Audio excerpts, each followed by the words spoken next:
Hello, everyone, ladies and gentlemen. Welcome back to Sudden Real Estate Podcast. I'm your host, Said, and today I am joined by Kelly Juan of the Juan Team. And today, Kelly brings some, I think more than a decade of real estate experience, a strong background in sales and marketing.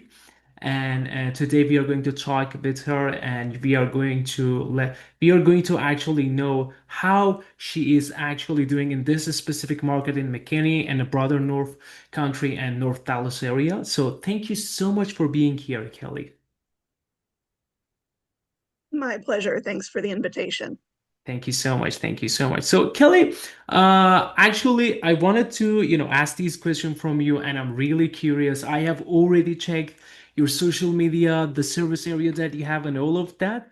But as a first question, I want to ask this. For people that hearing your name for the first time, what is your story and what pulled you into the real estate in McKinney and this specific area? What pulled me into real estate was actually my husband. He got his license in 2011 for Hmm. us to buy investment properties. And he was doing it full time between 2011 and 2014. I was working for a local nonprofit as a fundraiser, and he Hmm. kept tapping me, saying, "You really should do this. We could do this together. You'd be really great."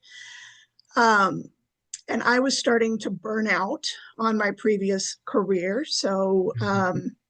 And we had a 4-year old at the time, and I was just missing too much. I did not have any control over my schedule at all. So at the end of 2013, I finally said, "Okay, I'm done," and got my license in early 2014 and joined the brokerage that we're still with today. Awesome. That's great. That's great. So, so your husband was the source of your motivation, I think. What a great source. I found a lot of kind of, ladies in this industry that their husband, their kind of boyfriend was the main source. So I love it. Absolutely great. So tell me this, Kelly, you worked in markets like McKinney, Frisco, and, nearby communities.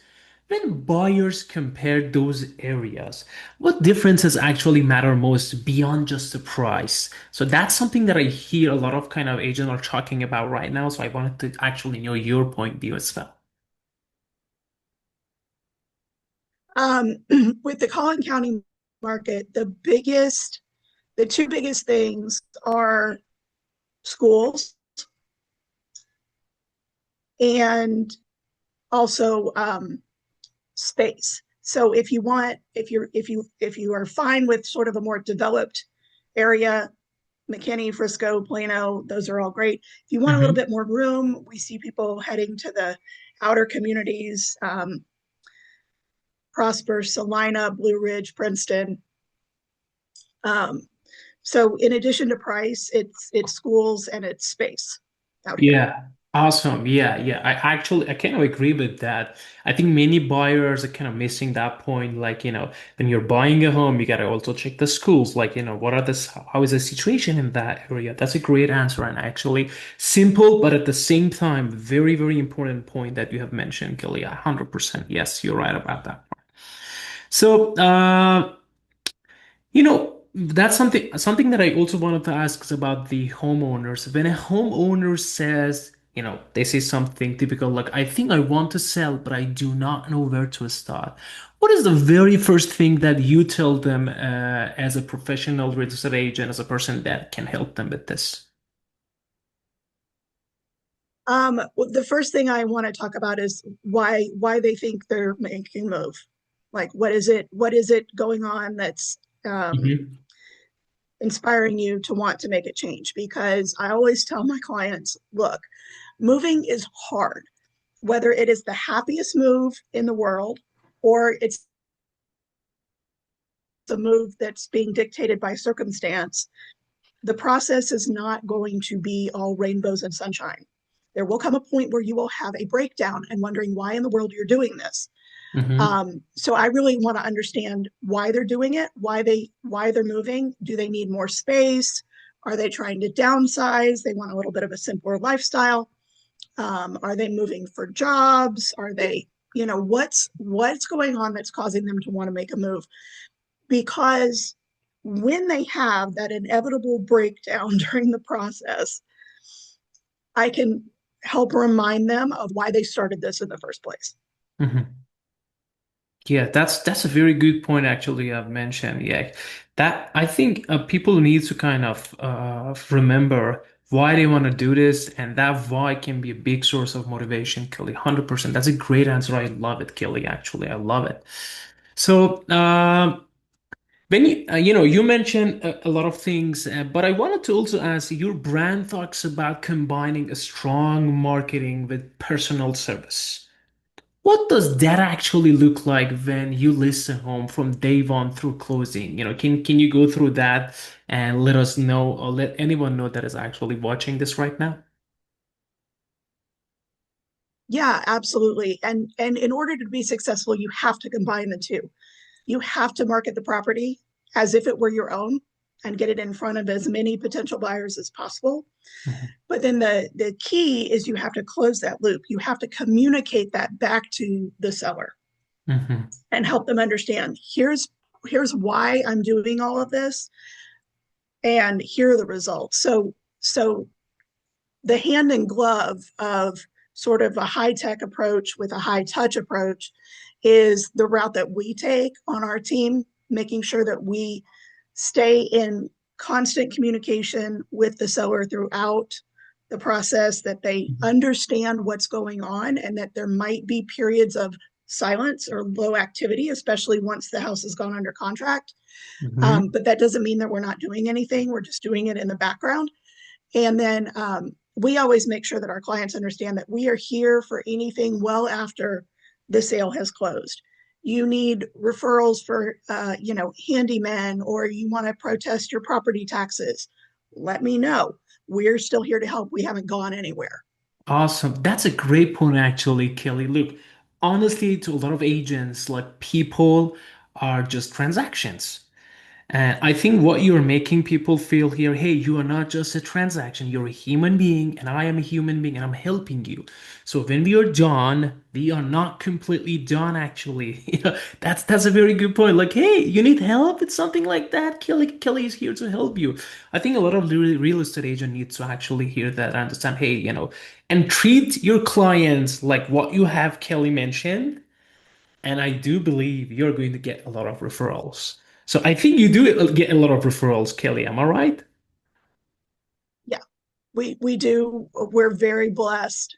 Our clients are the most important thing to us, making sure that they understand that they are the center of everything that we do Awesome. because we can't do anything without them. Yeah. They're the ones that have to trust us with their largest asset, whether it's a purchase or a sale. This is their largest asset that they will most likely, it's the largest purchase they'll make in their lifetime. It's the largest asset they'll ever sell in their lifetime. And that's a big deal. And we don't take that trust lightly Yeah. at all.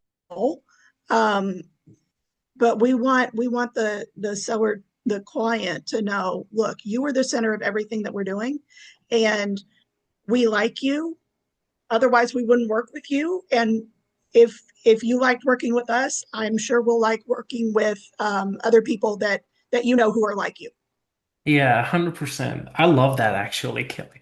I think that's a like uh if real estate agent and really realtors understand that part, that hey, treat people like you really like them, like it's a close friend of yours, and you will definitely get more referrals from them. Like that would be the reward of treating with, I would say, like not just respect, but caring to your clients. Very good point. Very good point, Kelly. So let me go to the next question. So on the buyer side, what are the biggest mistake you're seeing people make right now, and how actually can they avoid overpaying or making a move they regret? That's something that I want. That. So what do you say to that question, Kelly? Yeah, I think the biggest mistake that we see buyers making right now is sitting on the sidelines, waiting. thinking that rates are going to go down. Oh yeah. People still remember the 2 and 3% that we had during COVID, and I'm sorry to say that's not coming back. That Mm. was artificially created. And if you were able to refinance or buy during that period, good on you. Don't ever sell. Keep that mortgage rate, because you're never going to see it again in your lifetime. Um, but I think the biggest mistake that buyers are making right now is sitting on the sideline waiting, hoping things change and rates go down. They're not going to. We're sitting at what, 6.25 right now, and that's not a bad rate. All things considered, historically, that's a decent rate. It is, Um, yes. and can you get a lower rate? Yeah, you certainly can. With a higher credit score and a bigger down payment, yeah, you can probably buy that down a little bit. But don't put your life on hold waiting for something that's not going to happen. Yeah. If you need to make a move, get in there, because there are more homes on the market than there have been in the last several years. And people still need to sell. So 100%. Yeah. buyers have more leverage right now than they've had in the last 5 years. Exactly. Exactly. That's a good point. Hey, you want to take action? What are you waiting for? Just do it. That's the point. Like if you mentioned it very well that this is not COVID time anymore. Like that time has passed, and historically, looking at the past years, this is a great rate that we have right now. So 100%. I love it. Yeah, very good answer. So, a lot of homeowners, especially long-time owners or seniors, are thinking that downsizing, they're thinking about downsizing, but keep putting it off. What are the biggest emotional and financial mistake people make when they wait too long? Because you mentioned waiting. What are the biggest mistake when they are made waiting too long to plan to that move? So, I want people to understand what is the cost of this waiting. Yeah, absolutely. Yeah, the cost of waiting for seniors is waiting too long, waiting until circumstances force your hand. It is never too early to start making a plan and Hmm. figuring out what you want. Like, so we specialize in working with seniors. We love working with seniors, um, and we love helping them plan their next chapter. We want them to understand that don't wait until circumstances force your hand. Don't wait until you have a fall or a medical emergency that is requiring you to make a move, because you're not going to make the best decisions Exactly. possible, and you're going to have to make them under extreme pressure, and that's not good for anybody. So the biggest mistake I see seniors making is waiting too long to start planning. That's great. Yeah, 100%. I can't agree with that more. Yes. And Kelly, for someone that is listening right now who thinks they might move in the next 6 to 12 months, what should they do this week to to put themselves in the strongest possible position? So what is your advice about that? My advice, if you're planning to sell in the next 6 to 12 months, start your purge now, because it always Mhm. takes longer than you think. Yeah. Um, don't be surprised if your loved ones don't want your stuff. Mhm. Um, just go ahead and start taking your time slowly, one room at a time, one drawer at a time, one cabinet at a time. Just start thinning out your belongings, because I always tell my clients, if you don't love it enough to pay to move it, you need to make a decision about it. Yeah, 100%. And if that decision is keep, sell, donate, trash, but go ahead and start that, because it always takes longer than you think it will. If you're Mhm. planning on buying a home in the next 6 to 12 months, I would say start talking to a lender now. Yeah. Understand sort of what your credit score is, and what your budget will allow, and what your budget is comfortable with, because those can be two different things. Yes. What Exactly. you can what they qualify you for may not be what you want to spend, but you need to know what you qualify for so that you can make adjustments if you don't want to spend that much, and you still want to be able to travel, and you don't want to be unnecessarily pressured financially because you bought a house at the very top of your budget. Exactly. Um, so yeah, for buyers, it's start working with the lender now, understand your financial picture and what you can qualify for and what you want to spend.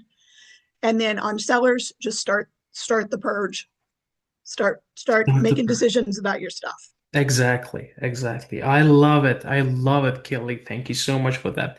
And there is one thing that I want to ask you, Kelly. Look, I need you to tell me that golden advice that you think, not just this time, not for buyers or sellers, that real estate agents in your area, because a lot of our audience are actually real estate agents, they're realtors that I'm talking to. So, that what is that golden advice that you would give them, that you believe they need to listen and that would help them in their career as well? Mhm.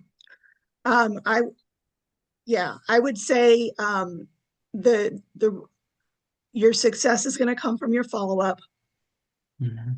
Stay in front of people, whether it is a phone call, a text, a video text, a bomb email, whatever it is, just stay in front of people so that when they are ready, you're the first name that comes to mind. And also remember that these are people, and moving is one of the most stressful times in somebody's life. And just keep that in mind because we buy and sell every day, and it's not a big deal for us, but we can forget that there's a person and a family at the center of Yes. every move, and they need you to be empathetic and understanding about Exactly. the stress that this is causing in their life. Don't take anything personally. People act and say a lot of weird things when they're under stress. It's never Yeah. personal.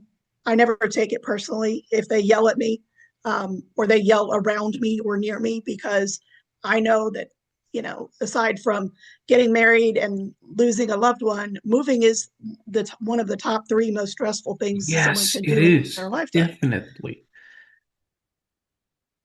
Yeah. So Yes. just don't forget the person at the center of all Yeah. of this, and that's your client. 100%. I love it, Kelly. So do not take it personal. And if you're doing this, try to see everything from their perspective. Look, that's a tough decision they are making, and always Yeah. stay in front of them. Kelly, I can't say how much I love this advice. That was really a golden advice. So, so Kelly, thank you so much. Is there anything you want to mention as last part? So is there anything you want to add? I have something that I haven't asked and you would love to share? Um, no, just my advice to agents is just know who you are, know what your value is in the market, and double down on that. Don't try to be everything to everybody. Don't chase the shiny objects. Just work that work that database, work that sphere, make sure people know who you are. I love it. Thank you so much. So, ladies and gentlemen, it was Kelly Juan from McKinney, Texas. So, if you are looking for a real estate agent, I think you have every single reason of why you should contact her right now. So, I would definitely, if you're watching this, I'm pretty sure that you will find her information in that post. So, thank you so much, Kelly. It was an honor to have you in this meeting, and thank you again, everybody, and see you soon.